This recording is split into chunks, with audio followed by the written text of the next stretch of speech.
Good day, ladies and gentlemen. I'm here with Salata Collier and Carvel Baker. The two of you have been together for some time, and you are trying to, 2 years, you've been engaged for 7 months, but you're not quite sure this is what you want to do, so you've come to me to allow me to do one of my favorite things, which is a before your vows. You took a compatibility test, which I have the results to. I have your license, which you've given me permission to tear up should I think this union is not a good idea. So what I'm going to do is start with you, Ms. Collier. Why don't you tell me why you're considering marriage, but you're not altogether sure it's something you ought to do? Your Honor, Carvel is cheap. He is super cheap, Your Honor. He bought me this flimsy ring. I believe it came from the beauty supply store. No, it didn't. Your Honor, I want. Let me see the ring. Do we have a? Do we have a picture of the ring? I want to marry my dog with this ring, Your Honor. What? I paid good money for that thing. Your Honor. That's not bad. Your Honor. I want No. I need something better than that. No. Ain't that something? Mr. Baker, are you cheap? No, but I can't be. I have to make sure that I have money to live on. I can't just go out and splurge on a ring it's only an engagement ring. We're gonna step it up. You're gonna step it up as time goes on. You're gonna upgrade. When we get married, we're gonna have a nice rock. At least a carat and a half. At least a carat and a half. You heard that. At least a carat and a half. At least a carat and a half. It's looking very slim to none right now. Oh, Lord. Slim to none. Oh, Lord. Other than the fact that Mr. Baker is frugal, what are your concerns with respect to him? Other than the fact that he's cheap and you don't like that ring. He's overbearing. Overbearing? He's kind of possessive. You need guidance. No, I'm a grown woman. No. My parents raised me. My parents raised me. I'm not about to be in no marriage. Give me an example of something that he's done that you find controlling or overbearing. Overbearing. I'm in a motorcycle club and. Really? Yes. And nothing wrong with it. I'm just saying it's an unusual thing. He kind of try to control my friends, which one I hang with on Monday or the one I hang with on Tuesday. No, Monday and Tuesday. Wednesday, Thursday. But I don't say nothing about when it's Sunday night football or Monday night football or something like that, and him and the fellas is at the house. Chilling. Right. I don't say nothing about that. At least now, Mr. Baker, are you concerned that she's in a motorcycle club? I don't like the motorcycle club environment. It's just wild, rambunctious. She goes and gets drunk. How often does she go out and get drunk? About 4 to 5 nights out the week. 4 to 5 nights a week. 2 to 3. No, 2 or 3? About 4 to 5. 2 or 3. Drinkers minimized, so it's 4 to 5. I max. See? I max out. You max out? Yeah. You max out. Now, I gotta ask you. I'm totally honest, Your Honor. Yeah, now, let me ask this, Ms. Collier, and I gotta say, you've been married before. Yes. And you've got children from 6 of them, to 18. I didn't get out the house for a good 20 years after my first kid was born. Mm-hmm. How do you get out 3 to 4 times a week? That's when we have babysitters and Mr. Mom. See? That stays home. Don't you do the homework and the extracurricular and the baseball games? You don't do all that? Yes, I know football is on the weekend. Football is on the weekend. And Biker Club don't open up till 2 o'clock in the morning. 2 o'clock. Supposed to be home in the bed. So you leave at 2 in the morning? No, I leave about 11. So the kids are asleep? Yes. So you got a whole separate nightlife going on? That's my me time. Your me time from 11 p.m. to? 5, time to go to 6, school. Kids 7. go to school. I got if I go home after I leave the bar, after I leave the club, and I fall asleep, kids gonna miss school. No, we need perfect attendance. So I stay up, make sure you make sure you come home from the motorcycle club and get the peanut butter and jelly sandwiches together and send them off. I do. Yeah. You do all of that? I do the most. He does that? Yes. But what do you do? I cook. Hang out. You cook? Yes. You working? Yes. When do you sleep? See, that's the thing. I sleep when I die. You don't need much It's no sleep. dull moment in my life. It's not a dull moment. Only time it's a dull moment is when I sleep. Turn up. It's like Turn up. Yeah, it's only a nap. Now, Mr. Baker, I would ask you what concerns you have about her, but we already know. Yeah. She's out and about, and you think she needs supervision. She needs some guidance. She needs some guidance. And what you need? That being said, is it not the fact that she is the life of the party, part of the reason why you like her to begin with, because she's big and bold and bad and beautiful and bouncy and got a lot of bravado going on? I can't find any more B's, but you know what I'm saying. Yeah. That's what drew me to her, you know, Your Honor. That's what really drew me to her. I met her at the grocery store. I heard her laugh. Turned around and I seen her. I'm like, whoa. Then I looking at her. Hey, how you doing? She said, I'm fine. I said, yes, you are. I walked up to her and I said, what's your name? She told me Salata. Shook her hand. I said, I'm Carvel. Nice to meet you. Asked her, could we go out? Could I get her number? Maybe we take her out to dinner? She said, yeah. We kicked it. Talked on the phone a few times. Took her out. Went to parks. Had a few walks and talks, drinks and things like her favorite thing. That's how he want. That's how he reeled me in. He reeled you in real slow, did he? Yeah, I real cooked for her and everything, you know. So. Oh, did he really? Yeah. But times have changed. These are the signs of time. What that supposed to mean? Now, did you guys move in together, or you two still living separately? We're still living separate. Now, if we was living together, Your Honor, don't get me wrong. I believe I would probably wouldn't hang out as much.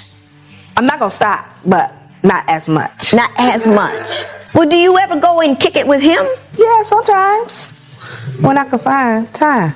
See what I'm saying? But you don't sound very enthusiastic about it, I must say. Duty calls. Huh?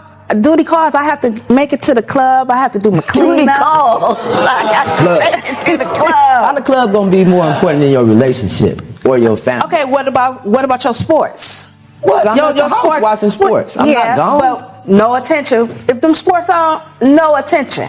Nothing happening. You can't nothing. Like blinders on. Just make Just some at the TV. wings or get them a beer or something and sit on out. Yeah, that's pretty how much I works. Your Honor, I'm not that's how it nobody's works. I hear what you're saying. No. I do. And that she is very flirtatious. Why don't you explain both of those things to me? Whoa. Look at her. She's beautiful. She loves attention, though. Mm-hmm. Sometimes she gets the wrong attention. We can go to the club, her club. Seems like I get disrespect. Is it men and women, or is it a bunch of women on bikes? How's that work? It's men and women. It's men and women. Do you have jackets? Yes. And what do you guys drive from club to club, or what? Yeah, sometimes. It all depends on the day of the week if we have a mandatory or something like that at a different club. A mandatory? What is a mandatory? You must go. You must be there. That's her duty. If you don't go to mandatory, do they kick you out of the club? You get a fine. You get a fine, yeah. You get a fine. Seriously? Yeah. They doing the most.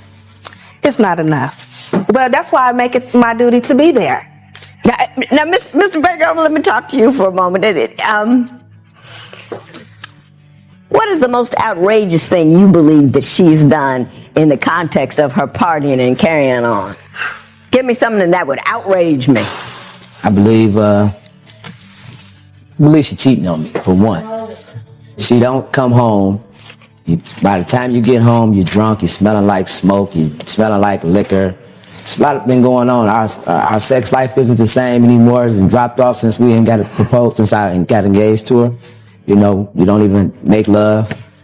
It's like a whole lot of things that she don't see that I see. Mm-hmm. Like you're not at home to raise the kids. The kids running around. You know, I try to do my best to chastise them, but I'm not their father yet. I'm just their stepfather. I'm not even that yet. Not yet. Yeah, you Right. just So I don't want to overstep my boundaries. You know. Ms. Collier, some very legitimate concerns on his part. Does he have anything to fear in regards to you cheating on him? Yes, Your Honor. I don't know what she's doing. See what I'm saying? She said yes.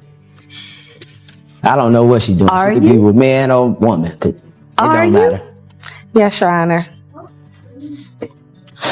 Did you know? No, I didn't know. How could you do this? Who you cheating on him with? How could you do this? Is it a motorcycle club member? Yes, Your Honor.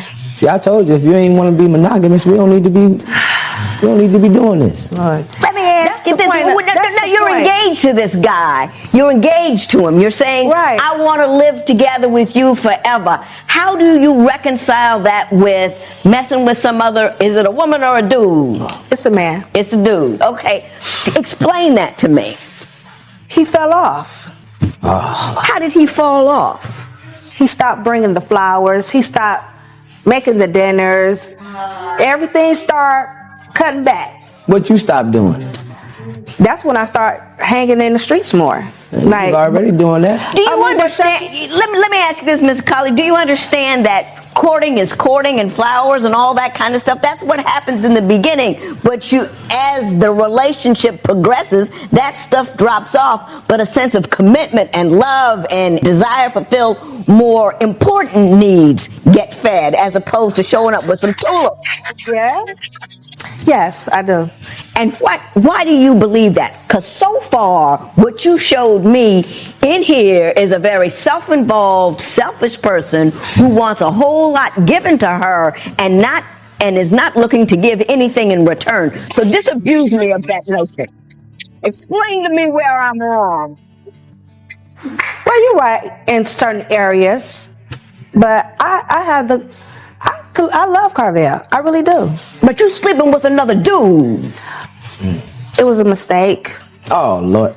It only happened twice. 3 times is a problem. 3 times is a problem. That's a new rule.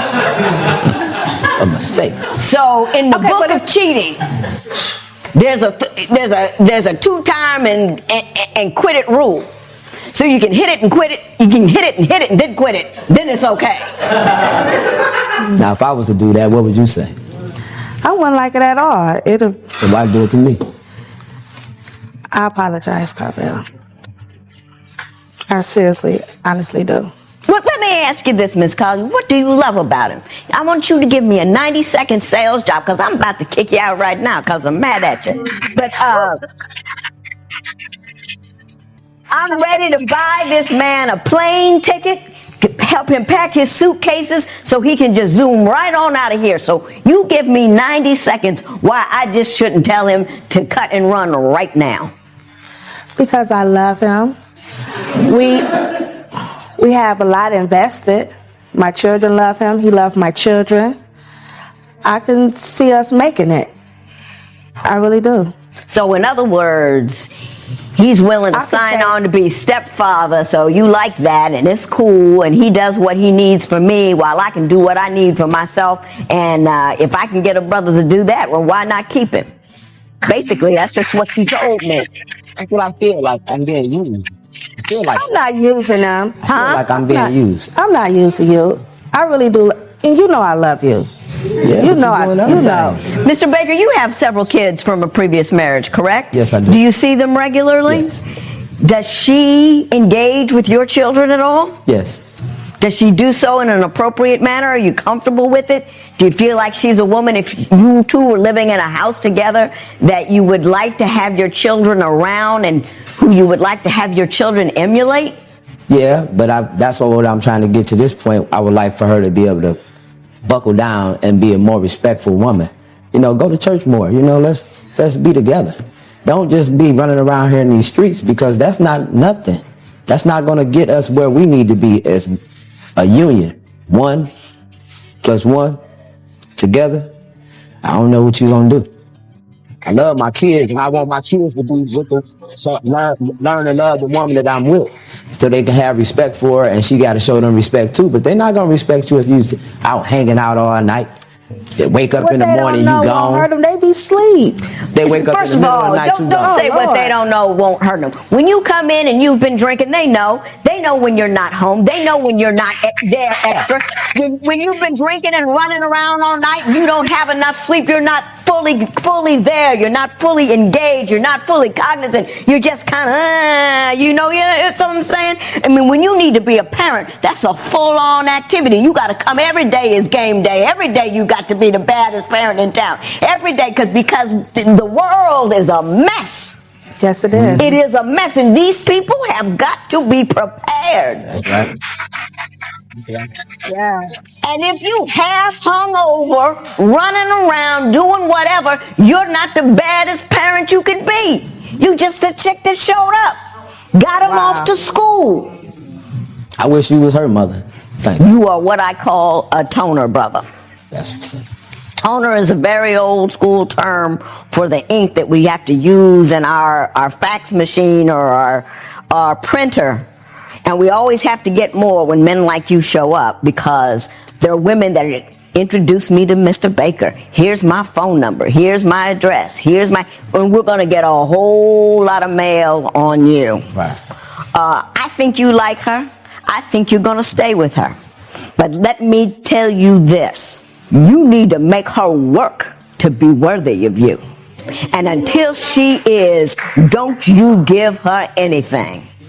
If she thinks that ring is cheap, her ring is as cheap as her behavior. Yes. And don't good dude yourself into a relationship in which you introduce into your children's lives a woman who is not worthy to be around them. I want you to really step back and think about it. I know she's fun and I know she's a good time, but parenting and blending a family is a very difficult thing to do. And you have got to be not on deck. You can't be you got to be at bat all day, all of the time, and I just don't see that coming from her. Now, I've already told you about the plane ticket, and I'm gonna tell you, I'm tearing this up. If I had a match, I would burn that sucker up. Miss Talia, become that woman this man deserves. Become a woman that deserves a ring that doesn't come out of Cracker Jack box, because you have Cracker Jack behavior. Shit matter as a germ. Hello दोस्तों, कैसे हैं आप सब? उम्मीद है आप सब खैरियत से होंगे। अज़दवाजी से पहले एक रूटीन काउंसलिंग सेशन क्या होना चाहिए था? शादी से पहले चेक करने के लिए सिर्फ एक बॉक्स तेजी से कमरा अदालत के तसादम में तब्दील हो गया, जिसे किसी ने आते नहीं देखा। पहले ही मिनट में बजाय सस्ती मंगनी की अंगूठी ने इल्जामात की आग भड़का दी, जिससे जज ने ये सवाल करने पर मजबूर हो गया कि आया ये रिश्ता कायम रहने के लिए बनाया गया था? क्या ये कहानी है कि साल्ता और कारोल की, जो 2 साल से एक साथ रह रहे थे और 7 माह से मंगनी की थी, लेकिन अपने मुस्तकबिल की मनसूबाबंदी करने की बजाय उन्होंने खुद को जज के सामने बैठे हुए पाया, क्योंकि बरसों की नाराजगी, शकूक और मायूसी खुलकर फैलने लगी। तनाव उस वक्त भड़क उठता है जब साल्ता ने कारोल पर इल्जाम लगाया कि वो इंतहाई सस्ता है, तो उसकी मंगनी की अंगूठी का मजाक उड़ाते हुए और तजवीज करते हुए कि ये किसी ब्यूटी सप्लाई स्टोर से खरीदी गई है। कमरा अदालत में बेचैन कहकों की लहर दौड़ती है, लेकिन जज को जल्दी एहसास होता है कि अंगूठी के एक बहुत गहरे मसले की सतह है। कारोल जवाबी फायरिंग करता है, इसरार करता है कि उसने अंगूठी के लिए एक अहम रकम अदा की, लेकिन साल्ता की तलखी से पहले ही एक बड़ा सुर्ख परचम उठ चुका है। मजीद दबाव बढ़ डालता है, ये पूछता है कि क्या कारोल को दबंग समझती है या मालिक। साल्ता ने हिचकिचाया। इसका दावा है कि कारोल उसके ठिकाने की मुसलसल निगरानी करता है। कारोल का दावा है कि वो उसकी मुसलसल निगरानी करता है। इससे ये सवाल करता है कि पीर, मंगल और हफ्ते के हर दूसरे दिन किसी को देखती है, लेकिन कारोल का अपना इल्ज़ाम है। वो इंकशाफ करता है कि साल्ता हफ्ते में 4 या 5 रातें मोटरसाइकिल बाइक क्लब में गुजरती है, तलुए आफ्ताब तक शराब पीती है। साल्ता उसे मेरा वक्त कहा कर अपना दिफा करती है। बच्चों को बिस्तर पर लाने के बाद फरार होने का एक मौका। वो इसरार करती है कि अब वो हर सुबह उठकर नहीं उसे स्कूल तैयार करती है। ताहम जज एक बहुत बड़ा मसला देखता है। वो इसके रवैये की गहराई से शामिल होने के तौर पर बयान करता है, जबकि कारोल दलील देता है कि उसकी तर्ज ज़िंदगी उसके बच्चों और उसके ताल्लुकात की तय जिम्मेदारी की एक परेशान कुन कमी को ज़ाहिर करता है। फिर सवाल आता है कि सब कुछ बदल देता है। जज ने बराह रास्त साल्ता को तरफ देखा और पूछा, क्या तुम कारोल को धोखा दे रही हो? बगैर किसी हिचकिचाहट के वो जवाब देती है, हाँ, तुम्हारी इज्जत। कमरा अदालत में मुकम्मल खामोशी छा जाती है। कारोल का इज़हार गुस्सा, कुफ्र और दिल टूटने की वहशियाना मरकब को ज़ाहिर करता है, क्योंकि उसे मालूम होता है कि धोखा उसके अपने मोटरसाइकिल क्लब से किसी के साथ हुआ है। साल्ता जो कुछ उसे कम करने की कोशिश करता है, इसरार करता है कि यह सिर्फ 2 बार हुआ है, लेकिन कारोल का जवाब उसका उज़र को ख़त्म करता है। 3 बार एक मसला اب جج سلطہ کو ایک آخری موقع دیتا ہے اور اس کے پاس یہ بتانے کے لیے صرف 90 سیکنڈ کا ہے کہ کارول کو رشتہ کیوں رہنا چاہیے، لیکن کوئی قابل اطمینان بخش پیش کرنے کی بجائے اس کی وضاحت جج کے خدشات کو مزید گہرا کر دیتی ہے۔ وہ تسلیم کرتی ہے کہ اس نے کارول پر بھروسہ کیا، اس کی تسلیم کیا کہ وہ اپنے بچوں کا ایک اچھا باپ ہے۔ کارول کے لیے جج کا آخری پیغام سنجیدہ ہے، وہ اپنے وقار کی حفاظت کریں، اپنے مستقبل کے بارے میں سوچیں اور سب سے اہم بات بچوں کی بھلائی پر غور کریں۔ جہاں تک سلطہ کا تعلق ہے، پیغام بھی اتنا ہی سیدھا ہے۔ جب تک وہ سلطہ ذمہ داری نہیں لیتی اور اپنے رویے میں تبدیلی نہیں لاتی، وہ اس قسم کی وابستگی کی توقع نہیں کر سکتی جس کی منگنی کی انگوٹھی کی علامت ہے۔ سیشن کا اختتام سلطہ کے فرش کی طرف دیکھنے کے ساتھ ہوا، بظاہر عاجزی سے، جبکہ کارول محض کندھے کا جھکتا ہوا، گویا وہ پہلے ہی جانتا تھا کہ یہ رشتہ کس طرف جا رہا ہے، کیونکہ آخر میں یہ واقعی انگوٹھی کے بارے میں نہیں تھا۔ انگوٹھی صرف ایک چنگاری تھی۔ کمرہ عدالت نے چیز کا پردہ فاش کیا اور ایک ایسا رشتہ تھا جو پہلے ہی کنٹرول، ناراضگی، نظر انداز اور دھوکے کے الزامات کے نیچے دب گیا تھا۔ اور جب جج نے ان کے مسائل کا سامنے کرنے پر مجبور کیا تو دونوں طرف چھپنے کے لیے کوئی جگہ نہیں تھی۔ بعض اوقات سخت ترین فیصلہ جرم یا گناہ ہی کے بارے میں نہیں ہوتا، یہ آخرکار یہ قبول کرنے کے بارے میں کہ رشتہ بجانے کے قابل نہیں ہو سکتا۔ دوستو، آج کی ایپیسوڈ آپ کو کیسی لگی؟ اپنی قیمتی رائے کمنٹس میں ضرور دیجیے۔